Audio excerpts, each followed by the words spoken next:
Jerry. Thanks, Jerry. You were supposed to get the short bio, not the long one, but thank you anyway. It's an impressive one, so I felt it warranted a run. Okay, thank you. So, ladies and gentlemen, good morning. I'm not having a great deal of success. There we go. Buru Energy. We had a pretty rough couple of years after the oil price crashed, but we managed to transform the company very substantially from where we were.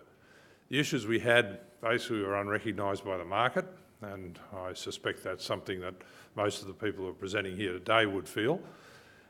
We had an oil field, but we had it shut in. We weren't producing, so we weren't making any money. We were very focused on our long-term gas project, partly driven by our joint venture partner, Mitsubishi. And we had some near-term debt to Alcoa. We've managed to transform the company really since May this year. The first thing we did was an asset swap with Mitsubishi. So instead of having a 50-50 joint venture with Mitsubishi over most of the oil assets in the company, we now have 100% of those. That's transformed the way we do our business.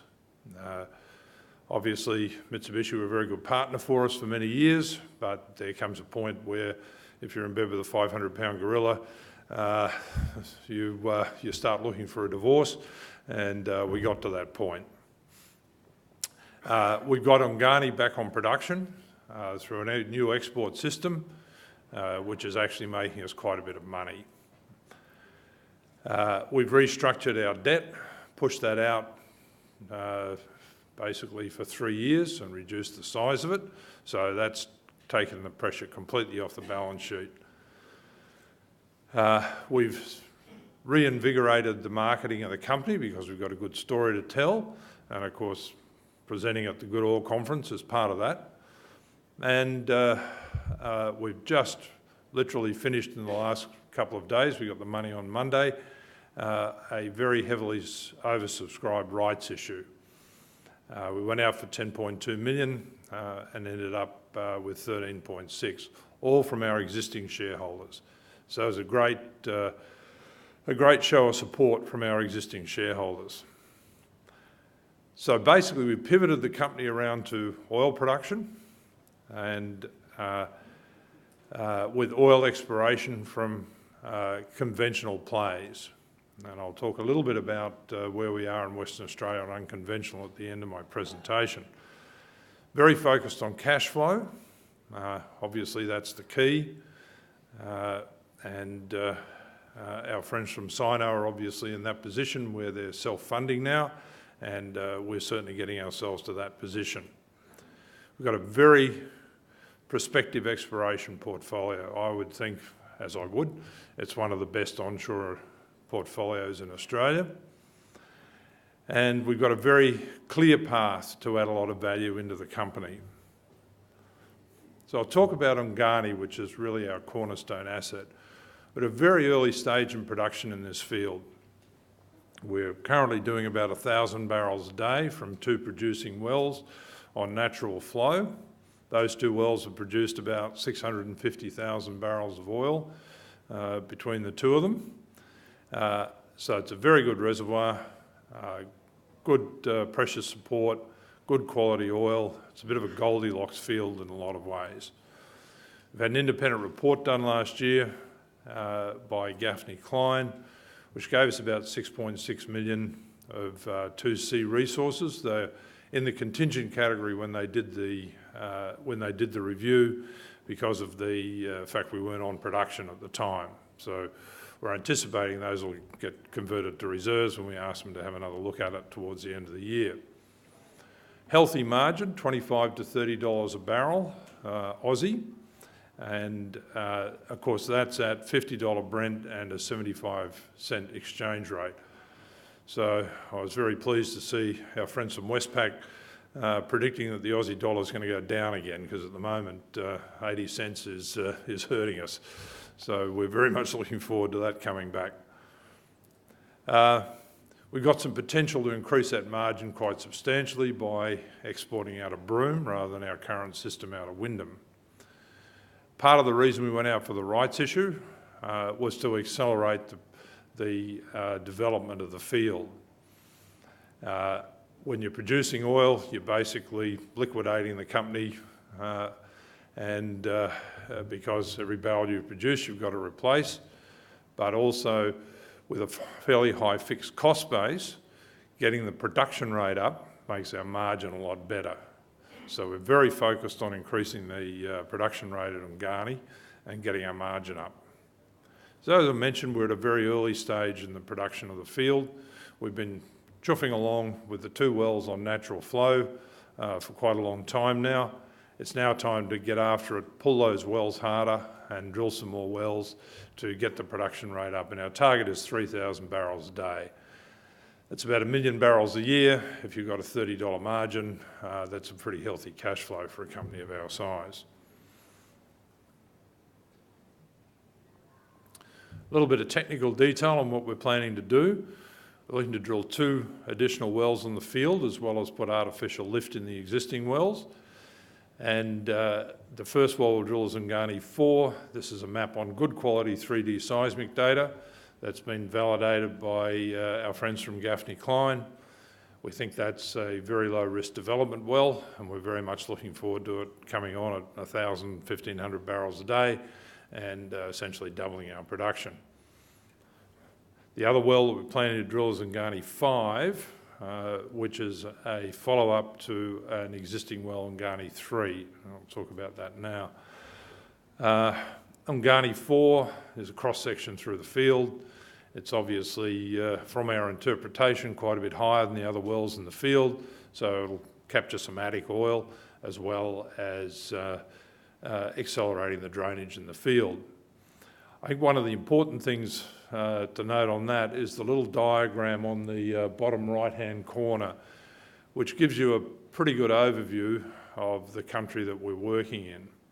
Now, as Ron said, it's a bit like central Queensland, or in fact Botswana, open cattle ranching country, very little infrastructure, very little development out where we are. So it's a very easy place to operate and to bring your fields on production. Ungani 5 is a follow-up to the Ungani 3 well. And those of you who were, or still are, Buru shareholders, you probably recall that well was drilled in 2014. It was a big disappointment, basically missed the reservoir. And we've now reinterpreted that data, and we believe that the reservoir is just hiding up dip, and there's 3 or 4 million barrels of untapped resource sitting in that fault block. Interestingly enough, one of the things we've done as we've gone through this, looking at getting our well costs down, our original plan was to sidetrack the well, but the cost of the sidetrack and the cost of a vertical well have now converged to the point where we intend to drill this as a vertical well. It's lower operational risk and doesn't cost much more than doing the sidetrack. The well's still going to cost between $4 and $5 million. When you look at wells like this that have been drilled in Canada and the US, they cost half that. So even though we've driven our well costs down from the 6 to 7 that they were a couple of years ago, we've still got a long way to go. There's still a lot of efficiencies that we can drive into the system to get our well costs down for wells at 2,500 metres or less. The fact that we've been able to drive our well costs down also gives us a big advantage on our exploration program. So you're raising money from shareholders or selling oil. Every dollar that you raise or that you get from oil sales, you have to be able to make the most efficient use of that for exploration. As I mentioned, exploration is the key to us. We can develop this field, get our production rate up, make a lot of money. It's bread and butter oil field stuff. But every barrel you produce, you've got to replace. So we need to get on and do some exploration. We've mapped up this portfolio over the last 2 or 3 years, and the little table gives you some idea at the best estimate, which is what our friends from ASX force us to call these things now. You would call them 2P numbers if you were back in the old days. Those numbers are pretty big. They're big enough to be attractive even to an offshore player. Something like Raphael, 75 million at the best estimate, up over 100 million at the high estimate. The same thing with things like Yakamunga on the high side, up to 100 million barrels. These are big prospects, and with the greatest respect to our friends in the Cooper, they're trying to find 500,000 barrels around the edge of the play where there's been hundreds of wells drilled. We're much more back out in the frontier area with good analogies to the fields that we've discovered, but with very high upside on these exploration wells. So here's a couple of examples. Raphael, even for those of you who are not used to looking at seismic, you can see there's a dirty great bump sitting in the middle of there. That's about 16 times as big as Ungani. Very similar seismic signature, very similar structural setting. And the good thing about it is that the top of the reservoir isn't faulted. So there's less chance of leakage, as there has been in Ungani. Ungani was much fuller than it is now. And this one looks like it hasn't been faulted. So potentially could be much larger. As I mentioned, we're up around 70 million barrels. It's a very, very attractive prospect. Yakamunga on the right-hand side of the slide, it's a very large regional feature, and we've just acquired 3D over this, and that's mapped up as a very similar looking structure to Ungani, but again, much larger at similar depths, so we can reach it with our current rig. Kilto, again under 3D seismic, very, very prominent faulted horse block, and very strong, bright signature from the dolomite reservoirs. Again, 20 odd million barrels in the best case scenario. Quite a shallow prospect, 2,100 metres, very easy to reach with our current drilling rig. There's a whole swag of these things in our portfolio, and obviously the thing we want to do is get out there and drill these in 2018. I'll talk a little bit about gas, because obviously that's been a big part of our portfolio. The deal we did with Mitsubishi, they ended up with 100% of this area over here at Valhalla and Asgard. Those of you who have followed the Buru story will know that we fracked those wells in 2016. Got very strong gas flows from them. It was quite a successful project in those vertical wells.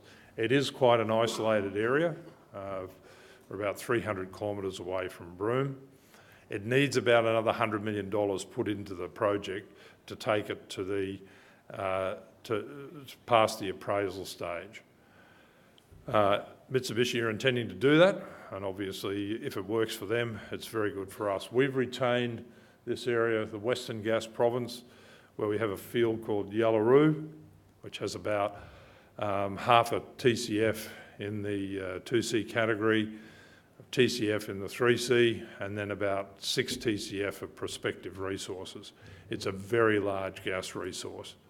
So we'd like to do some evaluation of that, but at the moment we don't have the balance sheet to drive that, so we'll have to look to introduce someone into that 100% project.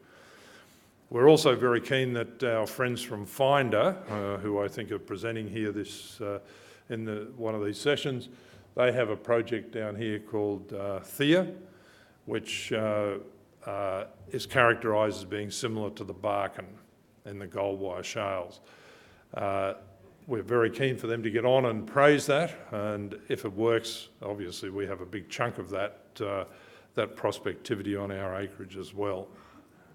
So the gas side is there as a very large future value driver in the company. So just summing up where the company's at the moment, we have about $27 million now. We'll be busily spending that over the next 2 to 3 months as we drill our wells. As I mentioned, the rights issue raised 13.8 million from our existing shareholders. I spent 2 weeks on a roadshow and got a very, very good response, and lots of people wanted to take stock, but we didn't need any of it. It all came from our existing shareholders, so that was a very, very good result. Mentioned we pushed the debt out, Our cash flow I talked about, we've now got very strong cash flow. We just had our first lifting through Wyndham, generated $2.8 million in US from that first lifting. That oil is lifted by a trading house called Trafigura, and it's FOB Wyndham, so it's a very clean system for us. We don't have to really worry about shipping or dealing with refineries. We've driven our overheads down. Been a very painful process, having to tell staff they no longer have a job, but and we're also moving from the CBD up to West Perth very shortly. So we've managed to get our overheads down to a pretty good situation. We've got very low commitments, and our only CapEx is really what we want to spend on developing the field. So basically, very focused on Ngani, very focused on cash flow, and then getting our exploration wells drilled. Talk a little bit now about community and engagement. We've done, we think, a very good job in the Kimberley, engaging with the community and the traditional owners. We've got very good relationships with the traditional owners. Of course, from the government point of view, we have very good relationships with our friends from government. However, on the political side, you'll all be aware that the current government has put a fracking moratorium over the state and are holding a scientific inquiry. This will be number 14 in Australia, all of which have said that fracking can be done safely if it's properly regulated. Speaking of regulation, the oil industry, despite what some activists might say, is probably the second most regulated industry after the aviation industry. We spend a lot of our time dealing with regulation. For those of you in the audience who would like to support the industry, the scientific inquiry will be open for submissions quite soon, and I would encourage all of you to put in a submission to the government and to the inquiry. They will be flooded by submissions from people who oppose the industry, and it's very important that people who are stakeholders in the industry also respond. API is going to lead the main response, but it's very important that people also individually put in a submission. So I'd very much encourage you all to do that. So that's Buru in a nutshell. Let's see if we can get through this fracking inquiry, just like every other fracking inquiry, and we'll get back to chasing unconventional gas from a base of very strong cash flow from our Ngani field and a crackerjack exploration program that we're looking to put in place next year. So thank you very much.